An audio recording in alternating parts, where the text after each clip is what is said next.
Hey, welcome back to Digital Victory. Sorry I've been out for a while. I was down with the COVID pretty bad, and then I spent a couple weeks getting caught up on everything work-wise, so apologize for not posting videos, but I'm back now 100%, so let's go.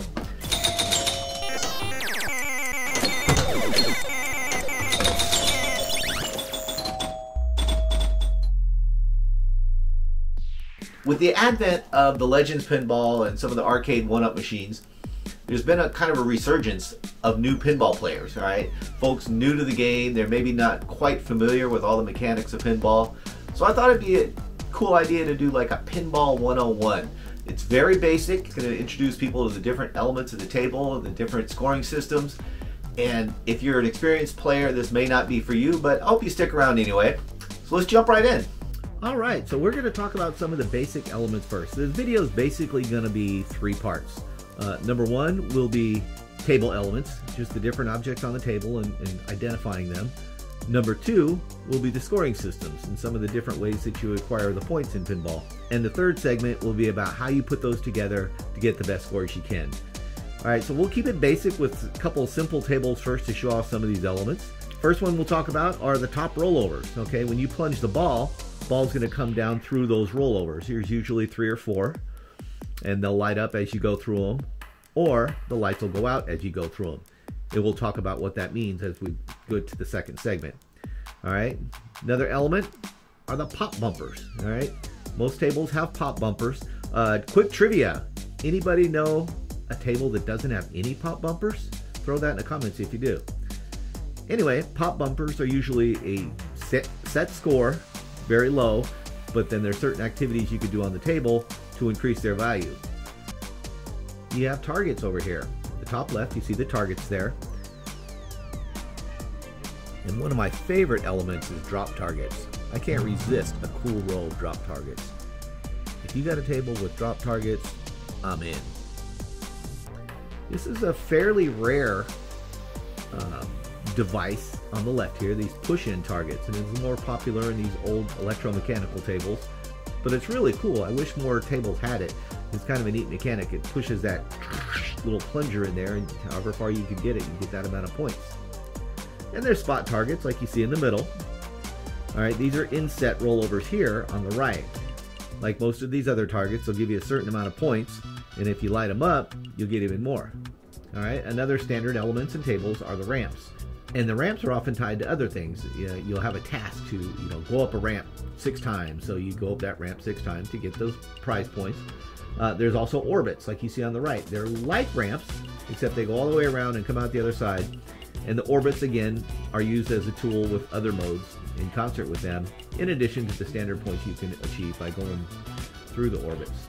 Many times, there's spinners associated with the ramps and orbits. And I'll show you one of those. Great example of spinners here on the Evel Knievel table. You got a spinner on the right, a spinner on the left. Not a lot more satisfying in pinball than you just rip one through a spinner, man. It's like, brrr, it goes around, and love doing that. And in addition to the spinners, these things on the side are known as slingshots. All right, the ball comes down, it's usually going to boing, bounce off the other direction. When the ball starts going back and forth in the slingshots, it's a little dangerous because that's how you generally find these out lanes. The 2 lanes on the inside are usually safe, and they'll come down in front of your flippers, but the outsides will often drain, so out lanes are danger. Another interesting table element are the saucers. All right, up top you have that little cup. It's a saucer that if the ball rolls over the center of it, it's going to drop down inside it. Saucers, you'll get points when you drop in there, but they're also used in concert with other modes together. This table is really cool, by the way. You got the whole gamut, don't you? You got the saucer, you got spinners, you got drop down targets here blocking that lane that you knock down to get to the hoop. You got spot targets over here. Great table. So that covers pretty much the basic elements of tables and some of the different mechanics of the table. Now we're going to get into the scoring of pinball and how this all works together. Alright, one of the common elements in many pinball tables are bonuses. Alright, these bonus numbers here, as they start low and go high, those are lit up by hitting certain elements. And every table is different, and certain things that you do on tables will light these bonuses and they go up. The longer you stay alive, the more stuff you hit, the more bonus you're going to get. And when you die and the ball drains, those bonuses will be added to your score. It'd be like all the way down the line. The key to the bonuses, though, are these bonus multipliers. That's where the big points come from. Because if you get 10,000 points, that's great. If you get 50,000 points, you know, that's a whole different matter. One of the most common ways to increase the bonus multipliers is to go through the top rollovers. All right. Many tables, when you get through all 4 of those, it's going to advance that bonus multiplier. So it's a very common thing to be hitting it up the lanes to get it back up top. They're not all like that, though. Some tables have different ways to get the bonus multipliers lit. So another scoring element are skill shots. All right, skill shots are done on the plunge. When you plunge the ball, you could always just do a full plunge and, you know, blast the ball and then you start playing. If you're paying attention to your skill shot, though, if your table has skill shots, you can earn a lot of extra points right off the bat. For instance, this Mandalorian table, the skill shot is a soft plunge that's going to drop down over these rollovers up top. All right, if you could do it just right, like so, you get your skill shot bonus.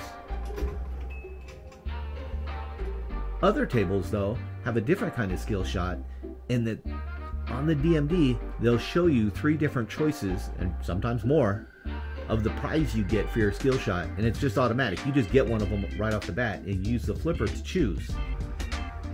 All right, so let's start a game. I'll show you what I mean here.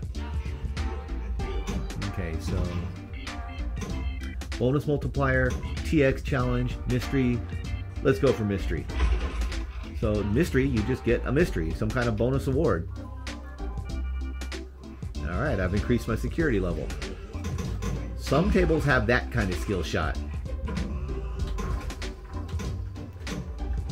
Some tables have no skill shot. But when they have it, take advantage of it.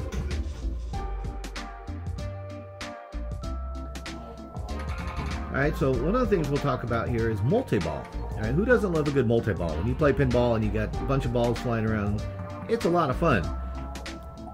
Different tables have different methods for starting the multi-ball.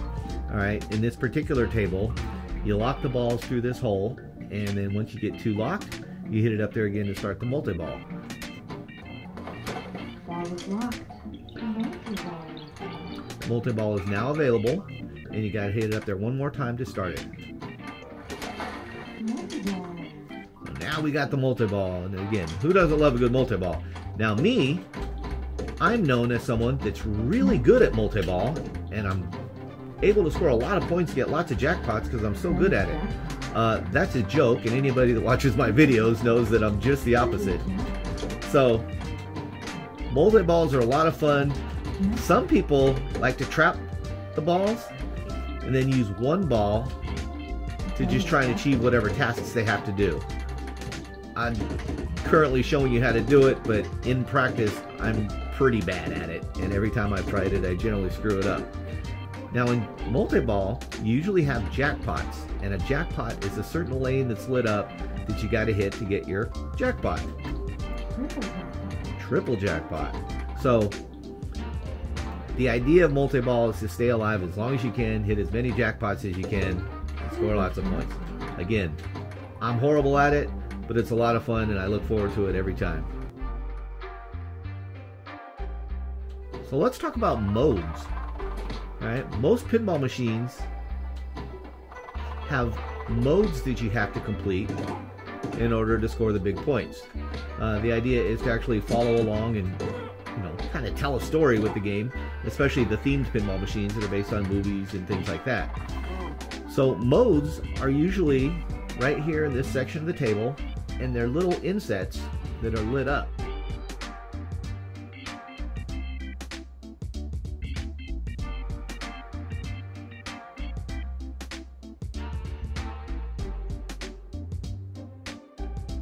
All right, they're not initially lit up, but they light up as you do them. In this case, this one's blinking, my white belt. In this particular game, you achieved all the different belts to get through the modes. That tells me that mode is ready. To start the mode, I have to hit it in the mode hole right here that says Start Mode. different tables have different ways of starting the modes. This one, you know, happens to be that hole, which is not easy to hit it in. All right, so now I have started that mode. This particular mode you complete by hitting the 3 arrows over there that are blinking. In the pinball game that you play, when you start a mode, you'll have certain tasks that you have to complete in order to complete the mode. So there we go. That's how you complete the mode. I have now completed that first mode, white belt, and I've got yellow belt lit. That's how modes work. Okay. Most pinball machines with modes, when you complete the modes on the table, you start what's known as a wizard mode or the final challenge. You know, they'll have a certain name for it, and then you get huge points by completing that. It's not an easy thing, but it's not supposed to be, right? I mean, that's the final one. So that's the ultimate goal of many tables, is to finish all the modes and then finish the wizard mode. So the main key is putting all those scoring systems together to score the best you can on the table. How do you do that? All right. Number one, you learn the table. You read the rules. Most tables have a small rule thing right here. If not, they're easy to Google and learn. Okay. The rules are the key though. Knowing what to do, when to do it is huge. My general strategies when I play is I look over the table. I might play a game or two just to get familiar with the mechanics and the angles of the table, but I look at a table and I say, if I'm on the right side, what am I going to aim for over here? All right, that's what I'm going to do. When I'm on the left side, what am I going to aim for over here? And that'll vary as the game progresses, of course, because when you complete certain tasks, you don't necessarily have to hit it in that spot anymore. But I generally have an idea. And I know it sounds basic, but I'm going to go ahead and say it. Whenever you can, aim. Okay? There are so many times I get caught up into just whacking the ball every time. I'm whacking it, here comes a ball, I'm whacking it, here comes a ball, I'm whacking it. And then I realize I'm not even whacking at anything in particular. But when you have specific targets in mind and you take the time to aim, and that goes along with controlling the ball, all right? Control the ball, aim at the targets you want to hit. I know it sounds basic, but even I get away from that, and I've been playing for years and years. So that's a very important thing. And prioritize, all right? Prioritize. Generally speaking, I'm not going to be going for, you know, certain drop-down targets at any time. I'm really aiming for other stuff. But as I'm hitting other stuff, I'm going to be hitting those targets, and I happen to look and I notice there's only one left. Well, immediately my priority will shift, and I'll say, I'm going to go ahead and knock down that last target and get that accomplished while I can. After I do that, then I can go back to hitting the other stuff. So don't be afraid to change strategies and priorities as your game progresses. One good thing you can do to help your game is keep your ears open, man. Many tables are really good at letting you know what you need to do and what targets you need to hit just by the audio cues. You know, they got call outs for different things that are sometimes as simple as hit the left ramp, and other times they'll do it in game terms. In this particular case, for instance, there's taxis up top that you got to hit, and you might get a cue to hit the taxi, and you hear that car, there you go. So that can be very helpful. Also, pay attention to the DMD. Look up top, multi-ball ready, and I know the multi-ball is that left ramp, so I'm going to try and hit it. And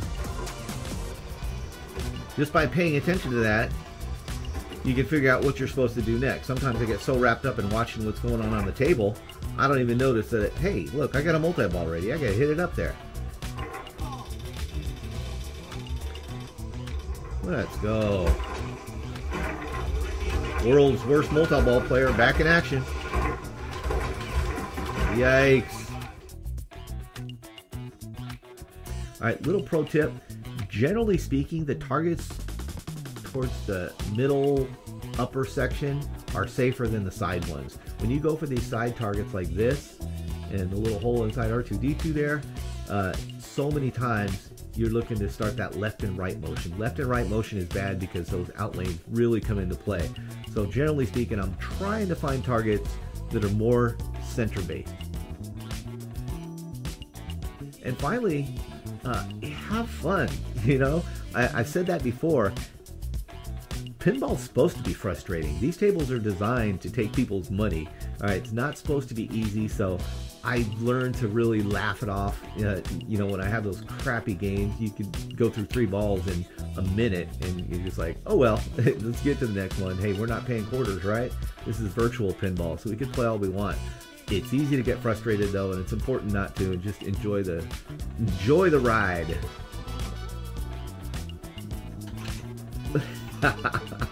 And there you go. Hey, thanks so much for watching. I appreciate it. I hope these tips were useful for some new players.